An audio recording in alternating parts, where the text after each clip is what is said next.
সাহস থাকলে পেছন থেকে নয়, সামনাসামনি বুকের এখানে আঘাত কর, এখানে।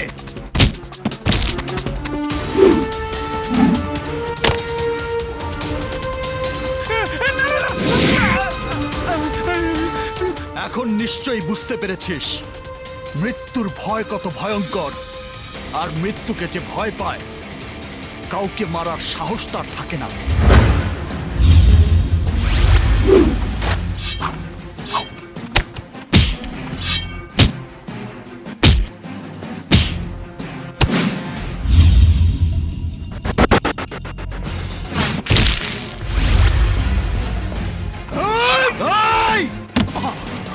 আর এক পায়ে এগোবি না।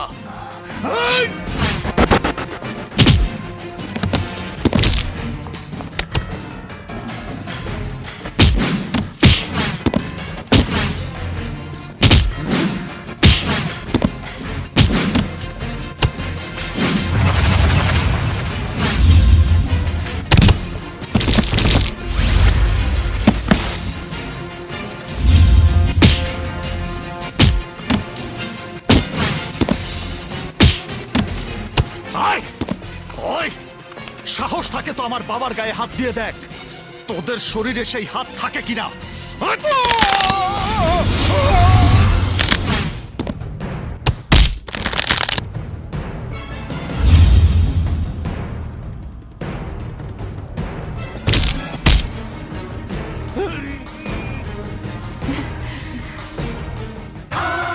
বাবা, রানে থাপ্পড় মেরে বলো আজ থেকে তোমার নিয়ম নীতিতে সবাইকে চলতে হবে, তোমার সব হুকুম সবাইকে মানতে হবে।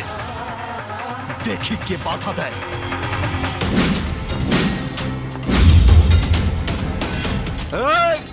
আমরা কারো কোনো হুকুম মানি না, মানবো না, মানার প্রশ্নই আসে না। কারণ সবাই ভেবে কাজ করে, আর ডায়মন্ড কাজ করে সবাই ভাবে। আজ তোকে বোঝাবো আমি সেই ধারালো করাত, যাকে ধরি সে হয়ে যায় বরবাদ।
ছেলের উপর তলোয়ার চালিয়েছি তাই বুকের মধ্যে খুব কষ্ট পাচ্ছিস?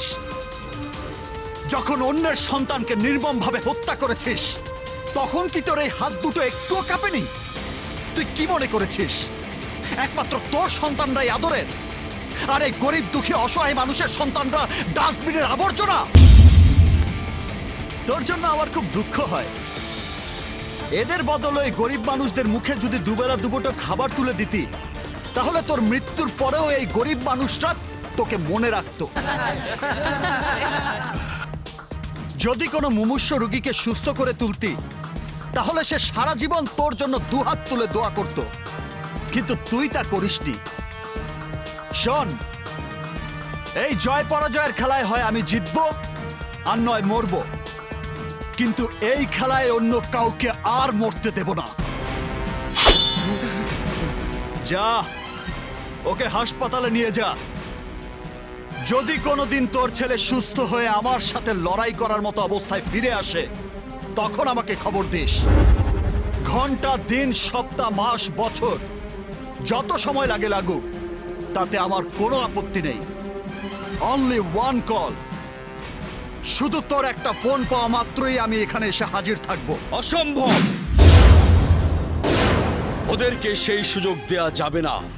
ওরা আবার সুযোগ পেলে তোমার পরিবার সহ এই বাবুনগরের সবাইকে মরণ কামড় দেবে। কারণ ওরা মানুষ নয়, হিংস্র জানোয়ার, কুকুরের চাইতেও জঘন্য। তাই কুকুরকে মুগুর দেওয়ার জন্য লাল দালানের বাক্সে ঠোকাতে হবে। Officer, yes sir. Arrest them. আর পড়ে থাকা এই লাশগুলোকে পোস্টমর্টমের জন্য নিয়ে চলুন। Okay sir. এসো। তাড়াতাড়ি যান। রায়হান সাহেব, আসসালামু আলাইকুম। ওয়ালাইকুম আসসালাম। রাজা বাবু, আপনাকে অনেক অনেক ধন্যবাদ। আসি। সালাম আলাইকুম স্যার। এই এই, ওদেরকে নিয়ে চলো।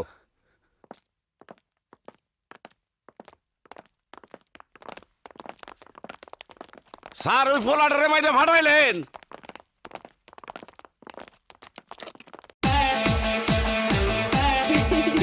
যাও।